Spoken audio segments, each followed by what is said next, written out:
Good morning. It is Kyle Henderson of Bama Football on YouTube. I appreciate you guys being here. My goodness, last night's basketball game was absolutely fire as Alabama took down Arkansas by a score of 117 to 115. Yo, I'm telling you, if you guys weren't on the watch along, you guys need to come back for the next basketball watch along. I'm telling you, it was exciting. It was fire. We celebrated together. We were a little bit down in the dumps for a little while Alabama was trailing by 14 points in that game. It was looking bleak. I'm telling you. I don't know who it was inside the comment box, but they said it perfectly. They were like, yo, I shut the TV off, came back, and they started winning. Sometimes it takes one person to do that, okay? Yeah, sometimes there has to be one particular person that just shuts the TV off. And for whatever reason, throughout the history of sports on TV, that is a proven method, right? Have you ever done that? You've been outside and you've been watching the game and you shut it off and you're like, screw it, I can't take this anymore. And you just walk around the block. You come back, you don't look at your phone, right? You just look at it and then all of a sudden, bam, right? They're back in the lead. So that's kind of what happened last night. It was strange because Alabama first of all, credit to Arkansas. That A-Cuff, that might be the best player I've seen all season. That guy was unbelievable. But the thing about Arkansas was they couldn't miss. And I loved their game. They go down, Coach Calipari, Coach Team, right? They come down, shoot these mid-range jumpers, and they never missed. It was just bam, bam, bam, bam, bam. And they were also successful from, the perimeter, too. So their three-pointers were good. Their jump shots were good. And I said this. It was interesting because I was like, yo, there's no way that they can keep this up in the second half. And they kind of did. And they did shoot well in the second half. But I figured, something had to give. All of a sudden, Alabama went on a 17-2 run. 17-2, right? And they're able to take back the lead by 1 point. And then we went into overtime. And as I looked to the overtime, after the end of regulation stats, Alabama was shooting 79%. 79% from the field in the second half. They couldn't miss. At one point during the second half, they were 11 of 12 on their field goals. It was crazy. They couldn't miss. So I'm going to overtime, right? And Houston Mallette, this dude hasn't scored the entire game. The entire game, right? Everyone's talking about A-Cuff, LeBaron Fallon's going crazy. And it's Houston Mallette, who hits a big three, right? Big splash three. And then we go into the second overtime, right? And dude hits a three again. There was some crazy moments in the game, too. We were kind of getting down to regulation. And Arkansas hit a three, but Coach Calipari called the timeout right before, so it didn't count. A-Cuff came down, buried a three. Sent the game into OT. There was another time, as the game ended, where it was 117-115, and Arkansas came through, and they had a shot because they got the rebound. They went to dunk it in. I thought we're going into extra overtime, 3 overtimes, right? And poor Anna, she was tipping every overtime. I thought we were going to – it was crazy. Every time we went into overtime, she was tipping out, right? She was hitting the super chat. So I was happy for her because, shoot, we should still theoretically be playing basketball. That was crazy. That dunk goes in. It's 117-117. It was crazy. By the time that game ended, the BYU and Arizona game was going into halftime. So, yeah, what a game last night. My goodness. And I appreciate you guys being here. Thank you so much for kicking me right here on Bama Football on YouTube, talking some Alabama basketball. 117-115. I appreciate you guys rolling through. Thank you very much for supporting. I'm telling you, if you were on the watch-along, did you guys like the watch-along? Did you guys enjoy it? It's fun.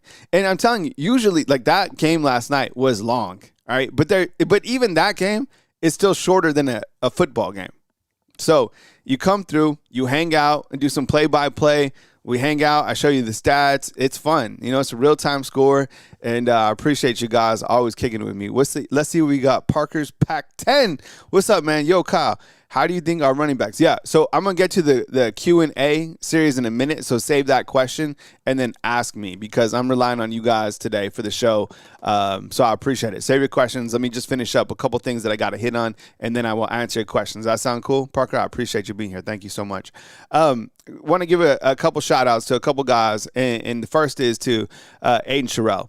And I think this was big last night. I don't know if this is his coming out game or whatever because he's had big games before. But, 26 points and 13 boards.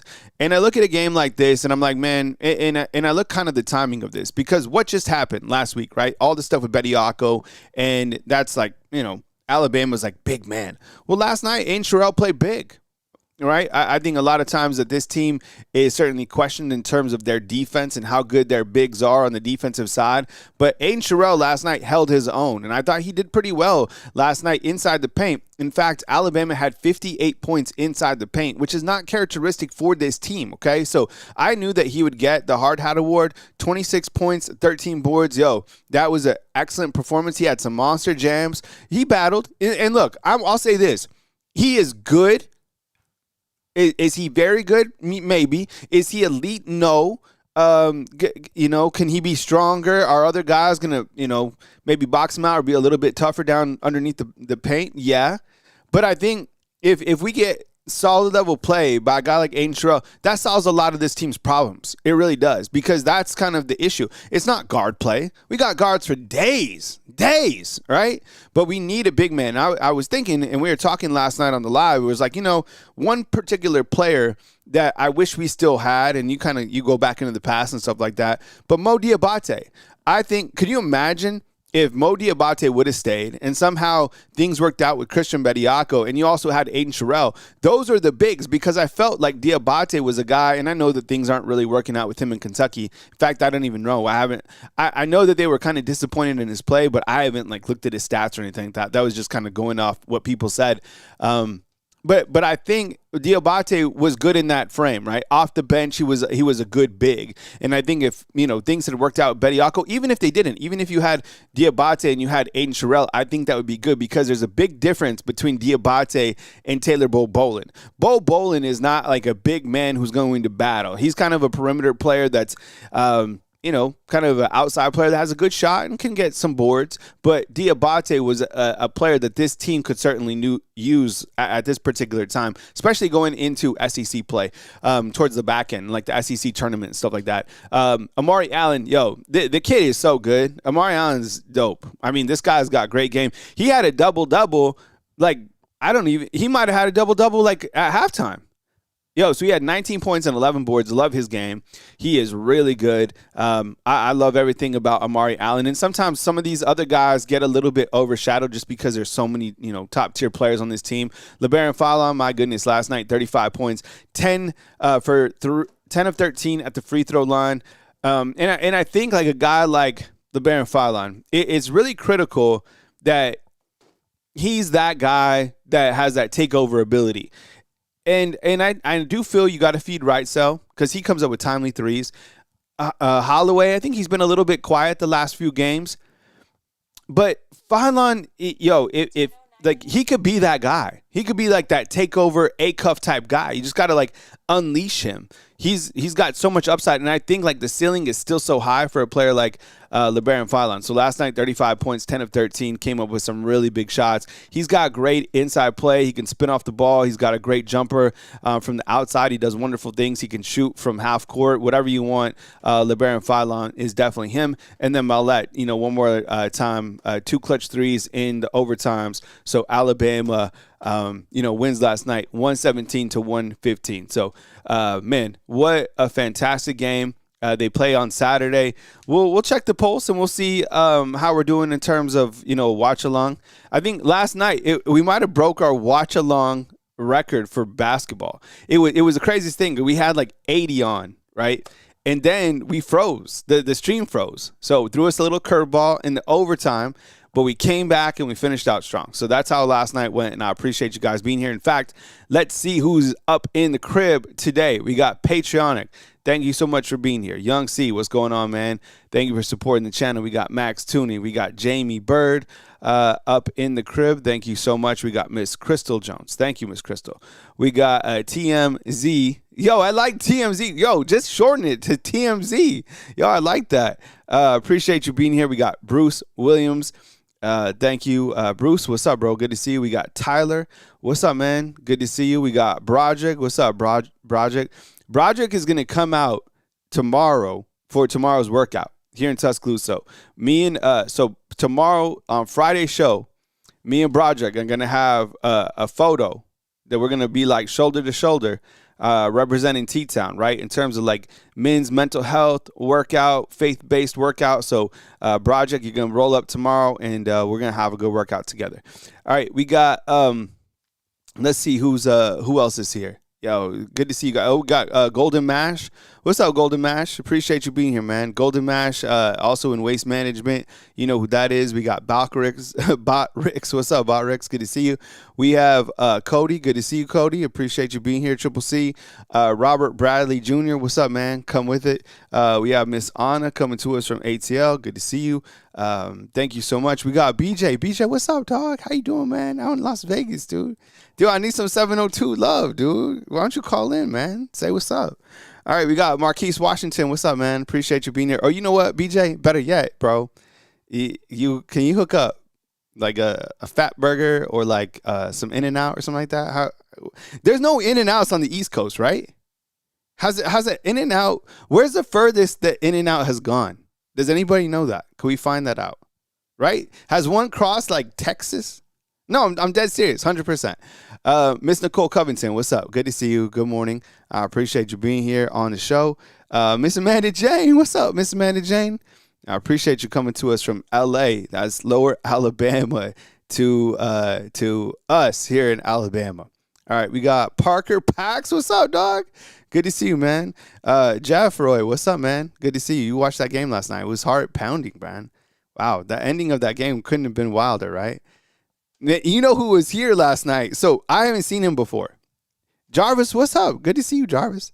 So we had, okay, and I'm dead serious. You saw this, okay? They were down, I don't know, like, because the lead was 14, and then, do you remember Rock Ball? He came in last night.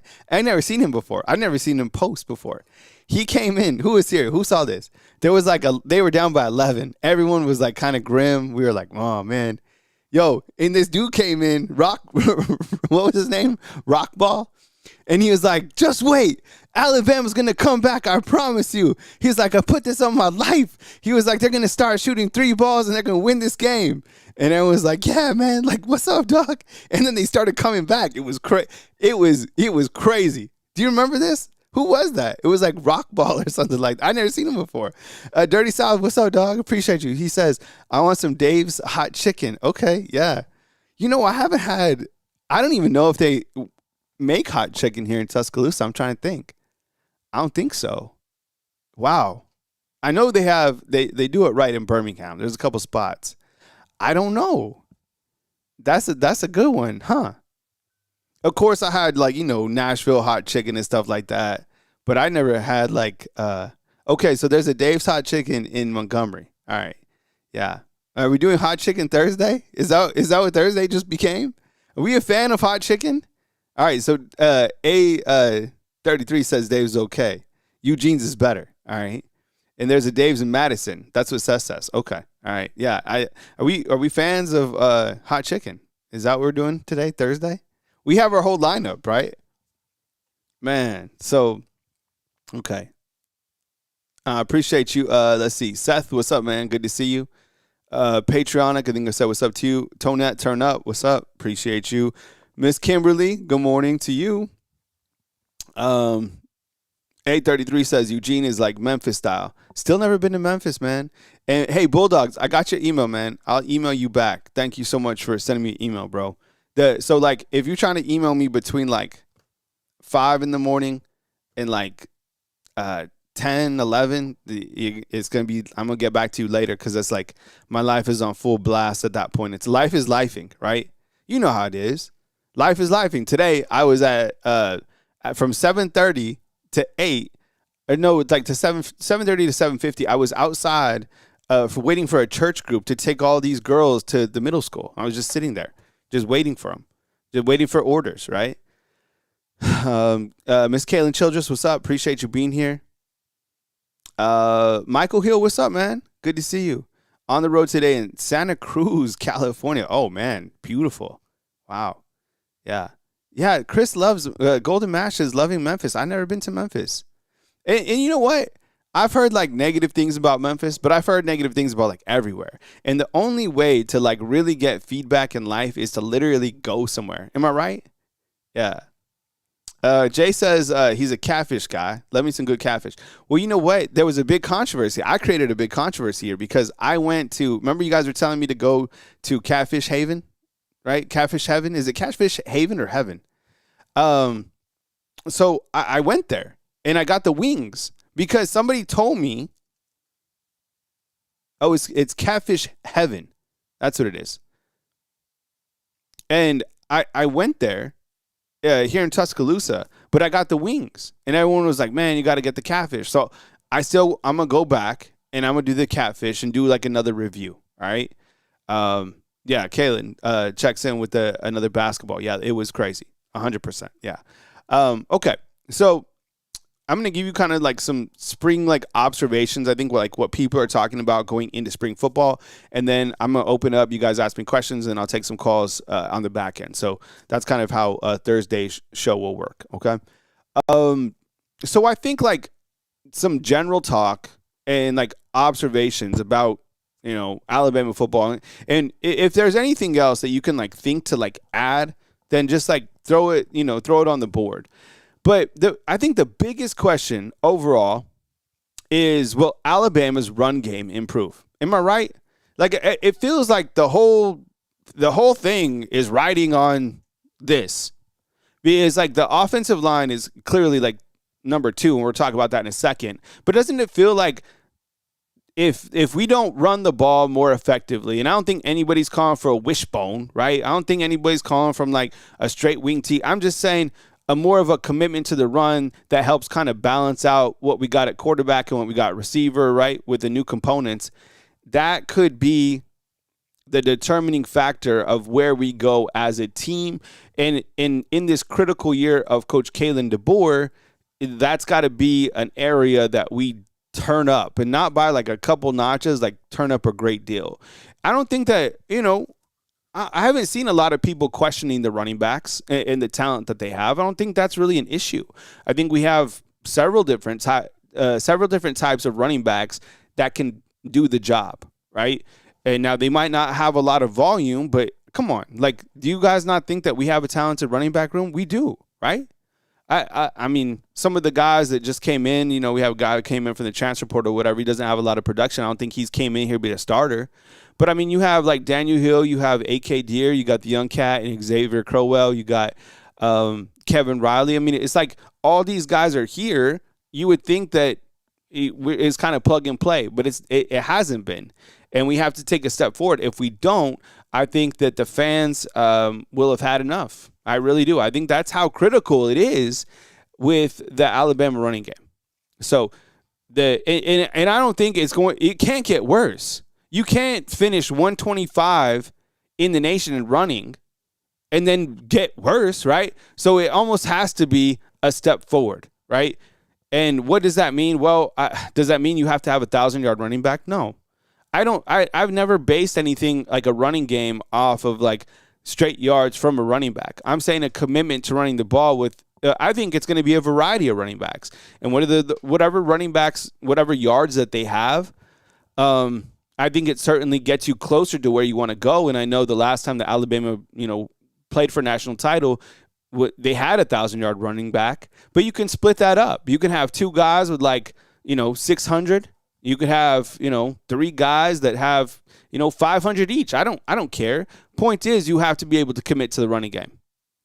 And I don't know. We had some callers yesterday. Like, Q called in yesterday and said he doesn't feel that Alabama has a coach that wants to commit to run the football. And I think when you look to kind of the national world, those guys probably live in that same ecosystem. It's like, look, these guys are going to be a one-dimensional team. They're young. They don't have the components.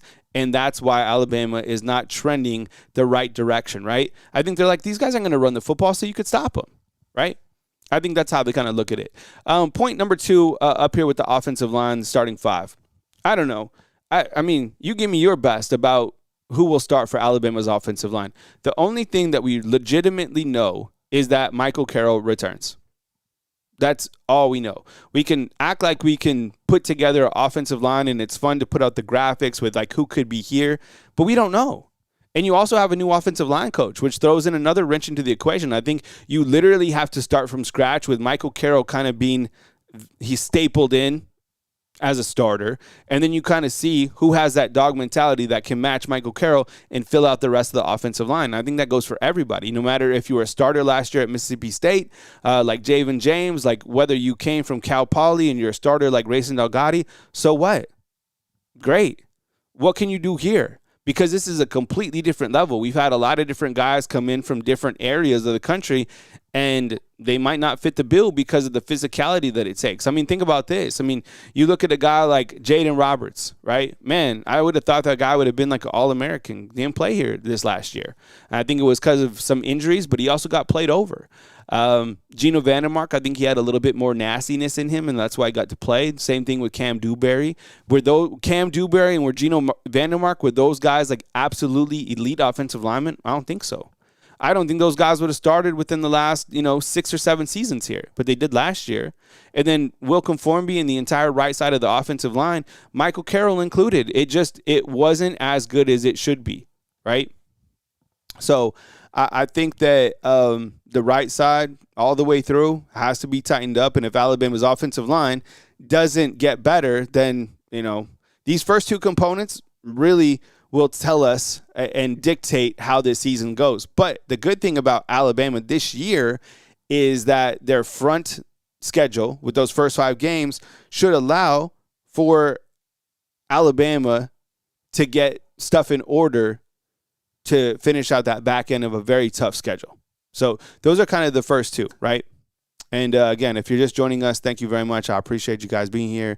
I see carrot cake is being talked about inside the comment box.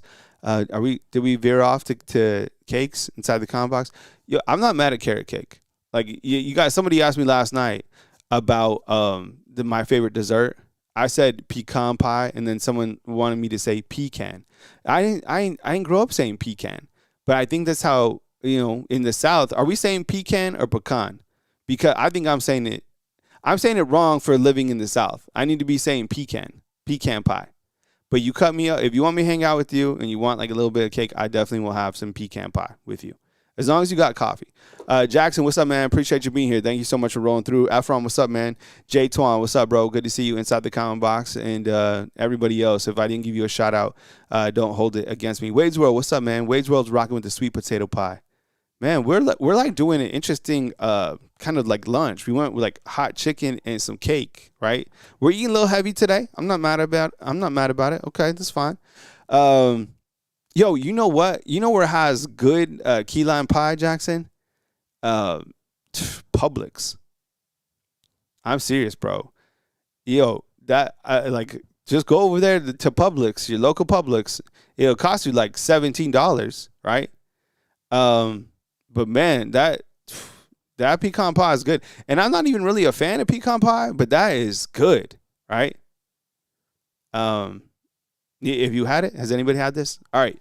Another question that I have kind of going into spring football is who steps up at the wide receiver position, like the first 4, right? And there's a lot of different questions within the wide receiver room because you have Ryan Williams, and the biggest question about him is like, is he going to have a comeback season? I think we all are hopeful for it.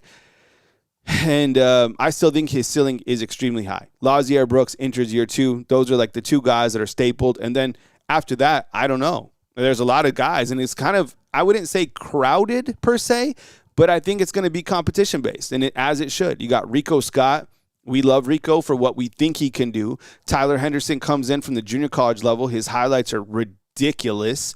You have Noah Rogers, who comes in the last couple years at NC State. I think he caught 32 and 33 passes, right? So, 60 passes over the last couple years. So those are those three guys. Then you have like Derek Meadows entering his second year. You got Sadarian Morgan, and everybody that you're going to talk to about Sadarian Morgan, or people that reports on him, is that Sadarian Morgan looks like he's entering his second, third year with the program. He just got here. So then you have these younger guys that were added on, the 3-star wide receiver cores. All those guys are like 4-3 type guys. So you got your height, you got your, some experience, and you got kind of the younger developmental blazer type guys.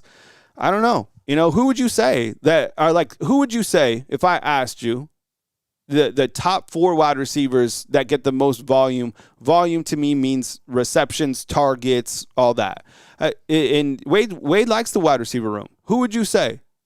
Like, if you had to go out there and just give me like 4 wide receivers and it could be anybody. I'm asking you. You guys tell me. 4 wide receivers, put them out on the field. And unfortunately, at least what we've seen from the last couple years, when Alabama does go 4 wide, it's not 4 wide receivers. It's kind of a combination between like tight ends, running backs, and a couple of different wide receivers, or a tight end kind of in the mix. Holden 22, what's up, man? I appreciate you being here. Says Ryan is going to emerge as the wide receiver number 1. Wade's World has Ryan Williams, Lottie, Noah, and Sadarian Morgan. Is it Pukan Pie? Is that how you're saying that, Wesley? Jackson says Lazier Brooks. Trey Town says Ryan, Noah, Lazier, and Tyler. Okay, no Rico. See? Chris is going with chocolate peanut butter pie. Yo, that I'm not gonna lie, that sounds good. Jay is going with Ryan Williams, Lottie, Noah, and Rico Scott. Jackson is saying Brooks, Hollywood. See, there's a lot of good combinations right here. You know what? Pumpkin pie is not bad. With you got to have Cool Whip, right? Because there's a lot of different like whipped creams. The ones that you shake. Did you guys grow up to? I know this is crazy. This is only like for people like your immediate family in the house. But like you shake up the whipped cream and just. Did you guys do that?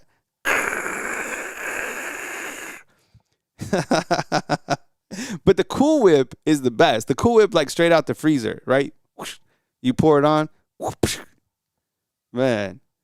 Dirty South just is like lot of the air for Heisman. Love it.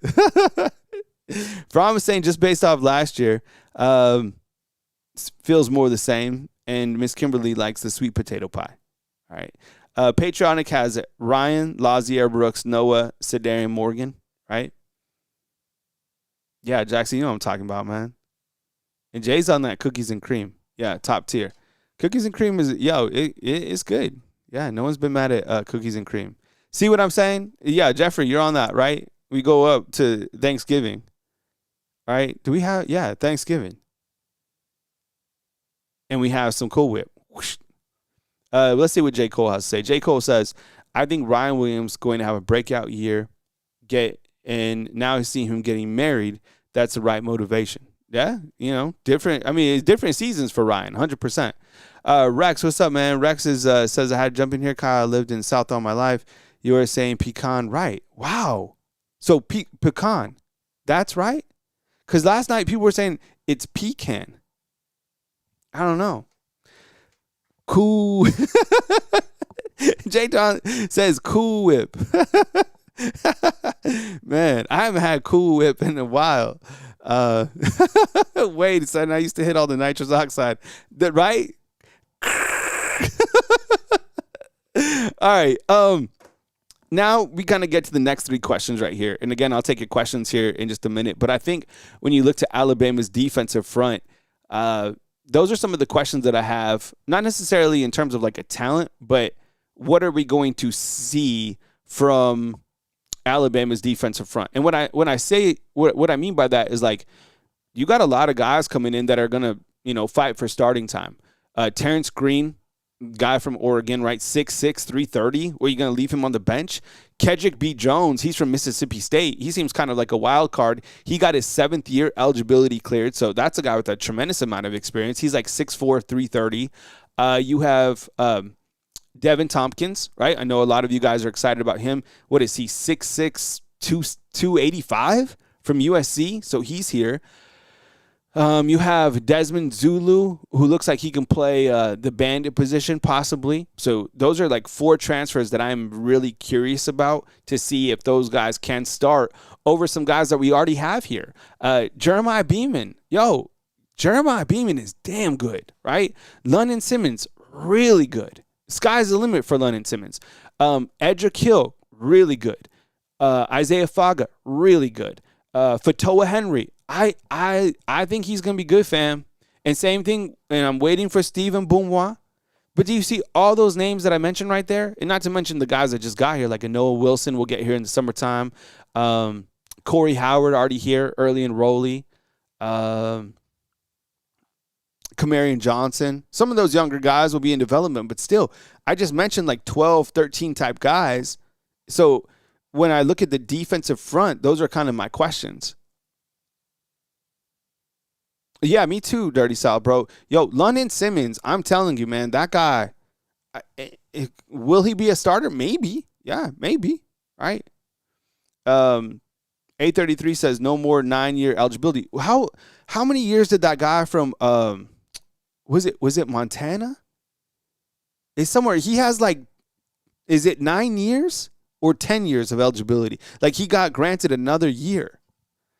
Yeah, I don't know. That's wild. 7 years is a lot. And I think we have 2 guys that'll have 7 years like this season. I think Ja Latham and Kedrick B. Jones. 7 seasons. That's great. Yeah, Patriotic 9. Where's that guy from? Like Montana or something like that? We going to get up to 10 years in college? You imagine? Coming in his 10th year for Montana, the Grizzlies. That'd be crazy. I don't know. Yeah, nearly 30 years old. You know what's interesting, though? I think about an older player, kind of from the past. I don't know if some of you guys will know this, I'm sure. But remember Chris Winkie? You remember this name? I started thinking about this. Because he came in after playing baseball for several years, right? Played a different sport. And then he came back and he played for Florida State. And I think by the time, like his final year in college, I want to say he was like 28, something like that. You remember this? And he was a pretty good quarterback in college for Florida State. Right? Patriotic says 6 years too much. That seems like a lot. 5 years is a long time, right? 6 years is kind of like, right? Yeah, see, 29 years old, Chris Winkie. You imagine? That's wild. That's a lot of time. So those are my questions with the defensive line. Not like bad questions, kind of just like questions of excitement to see who we got. And I think we have a lot of different options there, which is really good for Alabama's defense to not only get different guys in, but also to stay healthy and to stay replenished within the trenches because you know how physical it is, right? Okay. Any holes in the secondary? I started thinking about this. J Twan says 32. Is that Winkie? There's no way he was 32. Is that true? I don't know. I have to go look at the books, right? J. Cole pumped up about Xavier Griffin. Okay, so there's no holes in the secondary, right? I started thinking about this. I was like, I don't think so. Like, not even on the 2 deep. That should be the strongest unit in the country. Let's go over the 2 deep real quick. All right, we got ZB starting, Dejon starting. Behind those guys, I don't know, throw in like a Jordan Edmonds, throw in a Chuck McDonald, right? I feel we're good in that capacity, right? There's probably someone I'm even missing in the corner spot, and this is just off the top of my head. We go to the Husky position. You got Red Morgan. I would imagine maybe Drake Kirkpatrick there too, right? And there's got to be somebody else that can play Husky because they got a lot of safeties. I don't know who it'll be, but I would imagine they also got somebody. So no holes at the Husky. How about safety? I mean, you return your two starters from last year, Bray and Keon Sabb. Behind them or in front of them, I don't know. Shoot, Jariah Edwards, Ivan Taylor, right? I mean, I don't think there's holes back there. I'm kind of curious to see where Carmelo O'Neal will play, the guy from that came over from Mercer. Oh, Mincy? Yeah, Zay Mincy? Yeah, you know what? Him at Husky could be interesting. Yeah. I'm not mad about that. He's a bigger dude, too. He's like, what, 6'2", 210, something like that? I mean, you look at all that. We almost got like a solid 3 deep in the secondary. And you know what's crazy? We got a solid 3 deep now. We're in February. Think about how much better those guys are going to get by the end of April, right? When they've gone through all this, this first quarter of, spring football and fourth quarter and stuff like that. Imagine how good they'll be come September. Come on, man. Shoot. There's no holes back there. None. Zero. I can't think of one. And look, there's going to be injuries. Guys are going to go in and out. Guys are going to pop out for whatever it is. You got guys. The secondary is the real backbone of the defense and probably the backbone of this team. It's going to be so hard to throw against these guys. I mean, come on. Imagine Xavier Brown in his third year. Come on. Towards the end of last season, the guy was playing outstanding. The only team that really challenged Bama, I guess, passing the ball, Indiana, right? And I think, ironically, Auburn threw the ball pretty well against Alabama. The only thing was Auburn's wide receivers didn't catch the ball, right? And I'm with you, bro. Like, with Sabb coming back, I mean, look, 800 snaps last year. I thought he'd move on because of the talent kind of underneath. Does that kind of create a logjam? Will we see kind of Keon Sabb and Jariah Edwards kind of a change as we kind of did with Damani and Dejon Lee this season? I don't know. It's going to be hard to keep Jariah Edwards off the field, right? Okay, my next point is the upgraded secondary. Upgraded special teams, rather. You got to think, just on paper at least, I mean, we haven't seen these guys kick anything. But you got to think that Lorcan Quinn coming in just elevates us from a kicking standpoint, right? Like, I want to believe that. The guy's kicking 50-yard field goals. We were shaky from 40. This guy's, been really good from 50. I see that as a huge upgrade for Alabama's offense and kind of what they can do in the scoring department. That was the one area there for a while that was just really shaky for Alabama last season. You know how nerve-wracking that can be, right? So I think that's an upgrade, and he has to win the job. Lorcan Quinn versus Connor Talty, that's another position battle.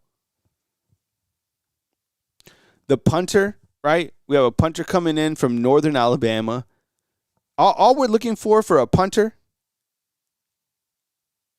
is you just need to have consistency, all right? Now, of course, like pinning people, as part of like the Seahawks had incredible special teams, right?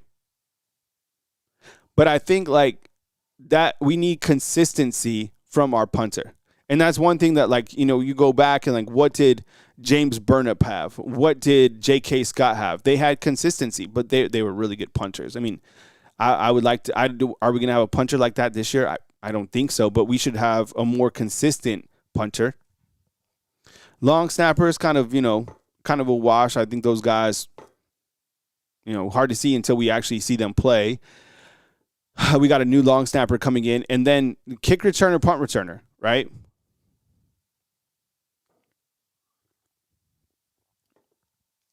I think, like, when you have, like, kick returner, punt returner, we got so many guys. It's just, like, who are you going to put there? Because we really haven't had a dominant kick returner, punt returner in quite some time. Who was the last like great kick returner, punt returner that we had? I'll let you guys answer inside the comment box. Who was the last like really dangerous kick returner, punt returner that we had?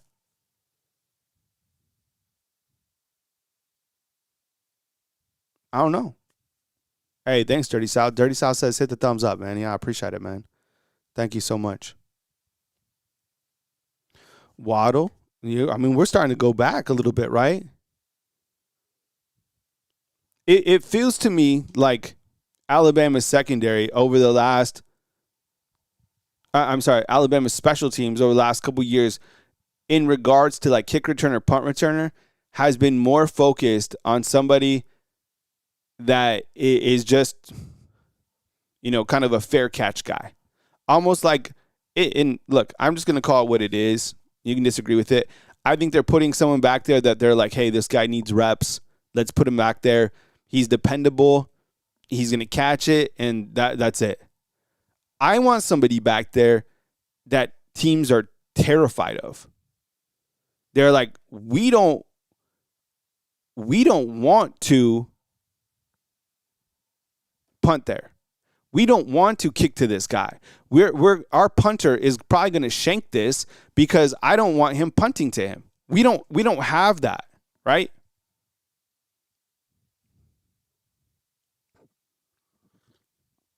I think what was exciting is we did put Lazier Brooks back there, and because of his ability to break tackles and stuff, I like him at kick returner. Can we put him at punt returner? Who can we put at punt returner? There's got to be somebody on this team that we can put at punt returner to be able to return punts and be deadly. I don't know. Who is it? Who we got back there, right? Someone said Tyler Henderson inside the comment box. Yeah. I mean, he looks the part for sure. But that's kind of the one area, right? Is kind of like kick returner, punt returners. I want somebody back there that can absolutely be somebody that teams fear, right? Noah Rodgers, that could be interesting. Some of the plays that he made, at least on tape, man, certainly really interesting for sure. Can't remember if J-Mo was. What's up, J Twan? Good to see you, man. Thank you so much for the super chats early on, man. Rico Scott, interesting. Yeah.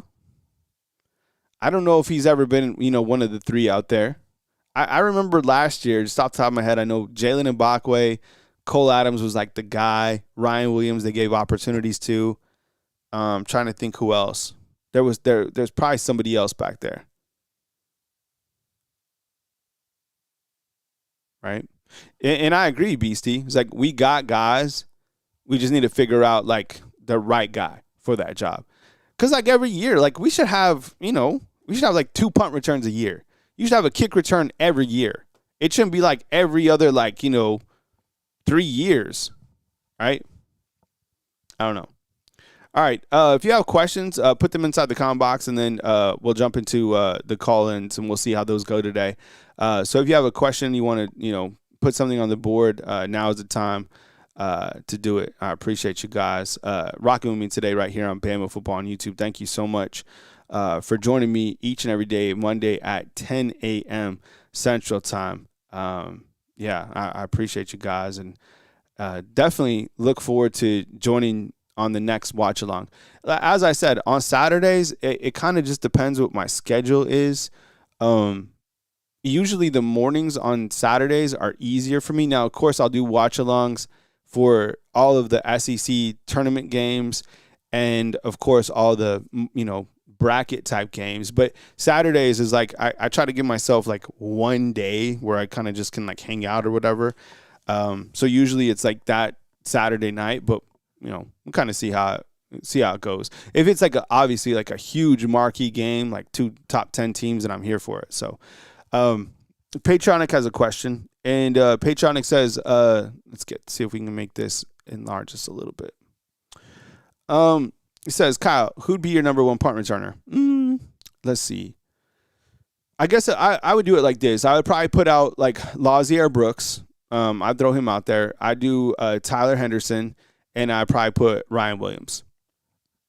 And I'm not going to base, someone's career based off a fact that, they fumbled a punt. It'd be like basing a guy's whole career off dropping a pass or throwing an interception. I'm not going to do that. I think that, you might hate what I'm about to say, but I'm going to go down with the entire ship. I still believe that Ryan Williams has the most playmaking ability, like deep down, probably in the country. I'm going to stand on that hill. And people might be selling out Ryan Williams. I think people are hoping for, a good season for him. But people are living off the fact that he dropped passes and that he fumbled the ball. I'm willing to go back in. I'm willing to go back in with Ryan Williams. And Ryan Williams, in space, there's nobody like it. You ever seen another person I had never seen another human being put two other people smashing into each other multiple times. He's done that, like 4 or 5 times? He's literally crashed guys into each other. There's nobody else in the country that does that. Seriously, the guy just has something about it. That's why I'm not going to sell on him. I'm not. I think that might be my punt returner. And this is how I do it too. Like I do it based on, I put Lazier Brooks back there for as my regular guy. And, every once in a while I put in Ryan Williams. But in like big game situations, I'm either going Lazier Brooks or Ryan Williams. I want the player that has the most playmaking ability back there. Like, Georgia, 10. Alabama, 10. Fourth quarter, Georgia's punting. Ryan Williams, go be a playmaker. Playmakers like that, they rise up. They do things in those type of games, right? So, Dirty Sal says, Kyle, how would you feel if players started standing on kickoffs like they do in the NFL? I'd hate it. If there's one thing that I hate about the NFL right now is the new kickoff rules. I think it's the stupidest thing that I've ever seen. What I'm scared about is that's like our first step closer to like flag football. I swear to God. And it's terrifying to me to see that. And what's scary is, I don't know why, but I pair that with the NFL kickoff rules to what the Pro Bowl is. And I hope that that's not like a 5-yard run to the Pro Bowl. The Pro Bowl used to be something that I was just so excited about. It was like cool to watch. And I get it, whatever, injuries or wherever we're at now, but I don't know. I really is, I don't like the new kickoff rule at all. It's anti-football to me. I think it's anti-football. That's just how I feel. All right. So Suburban Vampire, what's up, man? If you can't catch normal balls, how are you going to catch punts? Yeah, I totally get it, right? That's the valid point. That's why we got to be able to like see him, and he's got to earn it because he lost everybody's trust. I'm willing to go back in there and give him opportunities. That's just me, right? Veteran says if it wasn't for Ryan Williams 2024, the season Alabama wouldn't go to a bowl. Yeah, he made some game-changing plays, 100%. Let's see. T. Holden says NFL is becoming a terrible product. Chris G says kind of like the Olympics hockey, going 3-on-3 in overtime. I didn't see that. The one thing I haven't been watching is I haven't been watching the Olympics. I don't know why. It's not like it's not like I'm against the Olympics. I'm not. I don't know. I don't know how I feel about the Olympics. I'm not mad at the Olympics or anything like that. Are we like Olympic people? Should we start covering like kind of the back end of the Olympics before they're done? I don't know. Jay says, I know you hate it, Kyle. Why would I hate it, Jay? But I love it. Wait. I know you hate it, Kyle. What do you hate, Jay? What are we disagreeing on? Safety, it's working for the NFL. That's what Fromm says. Is that regarding the kickoff rules, right? See, okay, curling. This is the thing. If you loved curling, like if like T. Holden, let's just say that you love curling. Okay, curling is fire.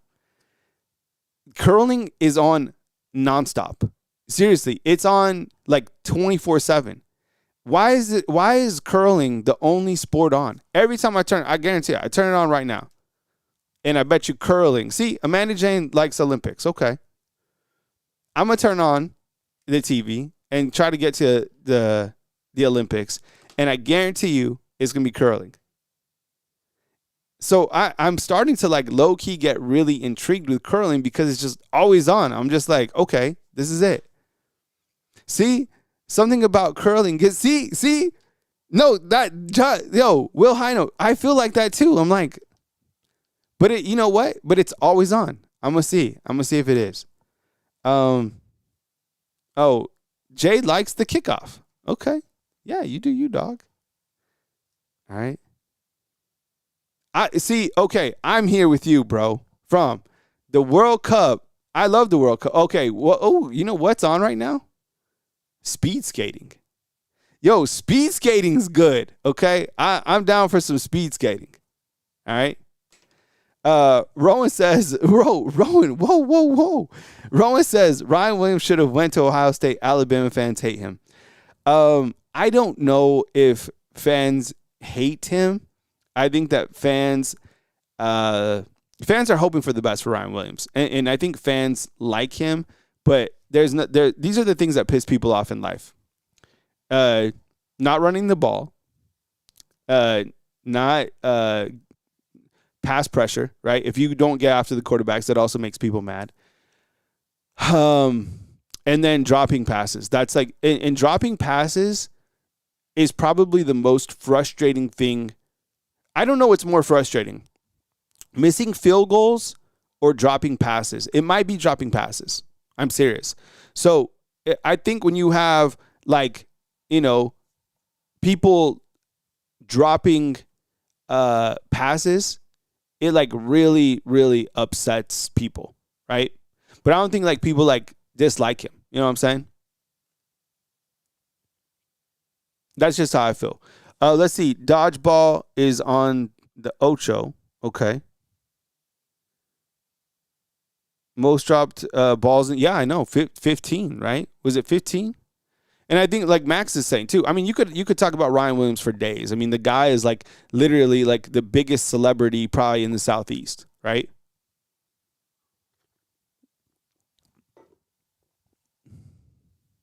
Speed skating. Yeah, we got speed skating right here. What up? Any other questions, fam? 090. Okay.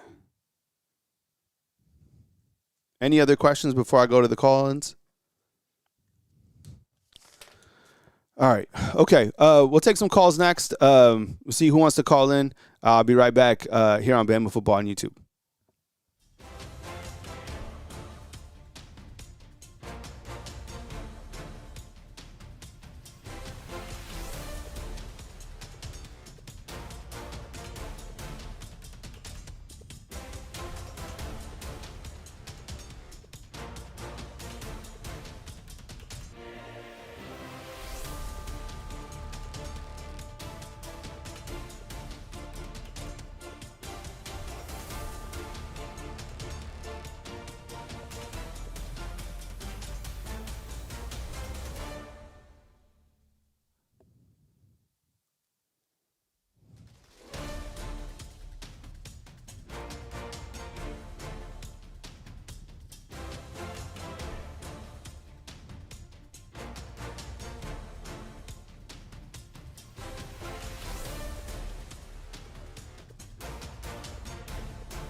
All right, family. I appreciate you guys being patient. Thank you so much. I appreciate you guys joining me right here on Bama Football on YouTube.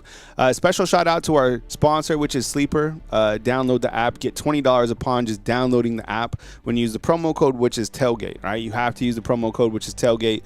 Sleeper is a great place for daily fantasy sports.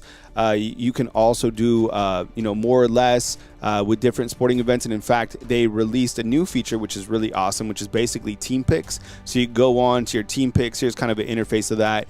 And remember, you have to past results are not indicative of future results. So check out Sleeper. Here's just basically a screen of Alabama versus Arkansas. As you can see, you can just pick Alabama to win. They had a 66% chance to win. They barely won by 2. So it's really fun. And if you're setting up your fantasy football leagues, definitely got to do it through Sleeper. That is where I live. I'm on Sleeper. So thank you so much for Sleeper for supporting me right here on Bama Football on YouTube. But the promo code is, of course, Tailgate. Available in 25 states. Terms and conditions apply. And that is Sleeper. Also, tomorrow we will be spinning the pinwheel right here on Bama Football on YouTube at 10:45 for the OG hoodie. $10 to enter, up to 3 opportunities. Venmo Bama_YouTube, Cash App Bama YouTube, and of course Super Chats work during the week of the show. So $10 to enter, and we will be spinning the pinwheel at 10:45 on Friday. So with that said, call line is open. I appreciate you guys calling in, and we'll take our first call, which is a 256 right now. Hey, welcome to the program. You're on the line with Kyle Henderson, who I'm in line with, and where are you calling in from? This is Patriotic RN. Patriotic, what's up, man? I appreciate you being here. Yeah, welcome to the show. Calling in from the tower. Yeah, man. Appreciate it, man. I was going to ask you, Kyle, what do you think about Xavier Brown at punt returner? You know what? I'm not mad about that. I think Xavier Brown probably one of the faster players on the team too, right? I think about his acceleration during that interception against Tennessee, which, by the way, was probably one of my favorite plays from last season, right? My daughter was at that game, and she said after that, literally the whole stadium filled up with cigar smoke. It was kind of like one of her memories from that game. Xavier Brown is a player that I think should certainly be celebrated, and I would imagine if I was putting together like a first, team all SEC defense, I think Xavier Brown would probably be on that list. That's not being homerish. That's not being like fancy. I think he certainly deserves it for, what he's done over the last 2 years. Going into year 3, Xavier Brown is an absolute guy, 100%. Think that who knows? Bringing him at punt returner, I'm not mad at that. What else you got, Patriotic? Somebody else mentioned in the chat about Mustard at punt returner. I think that'd be kind of interesting too. Yeah, I mean, Mustard's got, he's a hell of an athlete, right? Sometimes those corners, they kind of transition to being a punt returner. I mean, last year they kind of did that with Jalen Mbakwe, even though he was a corner then a wide receiver. He's got some length on him. I don't know how fast he is in the open field or how much kind of shake he has, but I mean, he's Mustard, so he's probably good at every single thing. Like I said, I mean, how do you feel what I said about Ryan Williams, right? Are you past Ryan Williams being a punt returner for the Tide, or would you like to see him maybe get another opportunity? Well, I've been called in no hands. I don't think we can go off of 2024 Ryan Williams. I think we had to go off of last year and him having the most drop balls. I just don't know if I trust him. And you know what? And that's perfectly fair. And I think along with what makes fans most upset, dropped passes, missed field goals, and fumbles. But fumbles specifically on punt returns, that is like 100 times worse, right? Because the defense did their job. You have an opportunity, and then like a muff punt, it gives the entire momentum to the other team. So, no, I totally get that. I think he has to rebuild his trust within the team and within the coaches, and, we'll see if he gets opportunities to do that. Anything else, Patriotic? No, I agree about the fumbles on punt returns because it's not like if he misses the ball there, that is an incomplete pass. That's a chance for a turnover right there, and it could be a game changer. Yep. Yeah, 100%, man. Yeah, appreciate it, man. Thanks for calling in, Patriotic. It's good to see you inside the comment box, man, and we'll catch up with you next time. Yes, sir. God bless. Yeah, God bless you too, man. Thanks for calling in. All right, next up we got Golden Mash. Hey, Chris from New Jersey, man. What's up, man? I appreciate you calling in. Are you cool with Golden Mash? I haven't made the Golden Mash since Christmas, but we're due. Although for me, I can cook a few things, but it is work. What else is like some go-tos for you? Oh well, I was maybe the wife's helper, but we just made beef bourguignon. Oh my goodness! I need to get the up only to. Difference is If I go up to next time I'm up, like I'll make you that. Okay, it's but unbelievable. Realistically, if I went, like, how far are you? Like, let's say I'm sure, hopefully, in this great life, I get to go to, like, New York again or whatever, and I'm up there, and I'm in Manhattan, and I'm like, whatever. 12 miles away. So I can make it's realistic. It's realistic. Miles. So it's realistic that I could it's realistic I could like visit you, or we could have like lunch or something like that. You could visit me, and instead of getting a hotel, you could stay in my house for free. There we go. All right, cool. All right, let's book it. So there you go. Okay. You got a free room, and then by the way, when you want to go into the city, there's a train in Montclair that goes right to the city. Okay, yeah. And it's like about a 3-minute walk from my house. Right on the train, boom, right in the city. I love going to the city, and I love leaving. yeah, 100%. It's like Vegas. Going in is great, leaving is great. Yeah. Okay, cool, man. All right, sounds good. We got our trip set up. So go ahead. Yeah. I haven't called in a few days, but I have a little bit of a rant and a little bit of a pushback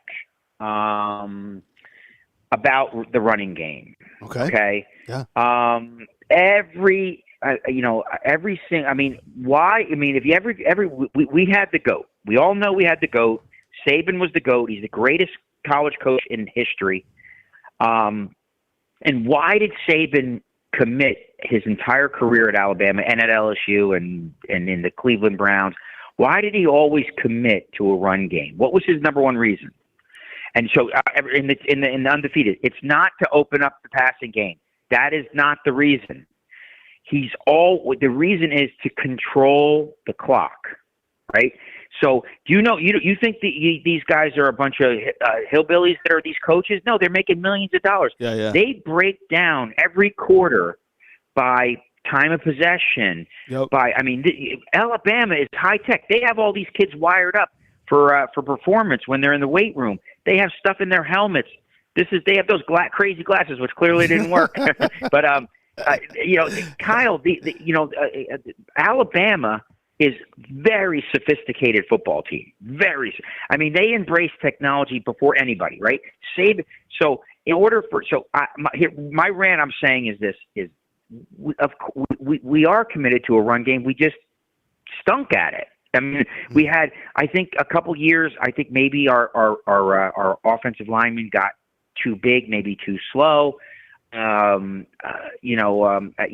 way, I keep on saying, like, how did you get all those 2-3 stars guys on Indiana? Uh-huh. And you notice, like, most of them were like not as big as our guys, and they could pass, protect, and run protect. Yeah. So I think maybe there's some kind of happy medium. I mean, it's like, hey, you play Techno Bowl. Of course. I'm sad to say, I've watched you play this stuff. That's how. So it's like you play Techno Bowl, but is it worse that I was watching you do it?